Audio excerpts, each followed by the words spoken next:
টিনু, কে উঠে গেল? টিনু নাকি? আমার টিনু, আমার টিনু উঠে গেছে। টিং টিং টিং টিনু, টিং টিং টিং টিনু। টিনু পাটা টান টান করে আছে, মনে হয় ইস্যু করবে।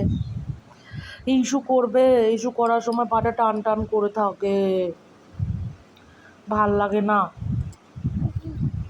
আজকে দুধ খাওয়া নিয়ে খুব যন্ত্রণা দিচ্ছিল টিনু আমাকে, সেই জন্য আমি আজকে টিনুকে ওষুধ খাওয়ার ড্রপার দিয়ে খাইয়ে দিয়েছি দুধটা। Tinu, ding ding ding ding ding, ding ding ding ding ding, ding ding ding ding ding, ding ding ding ding ding, Tinu ding ding ding ding ding, Tinu ding ding ding ding ding. একটু হাসো।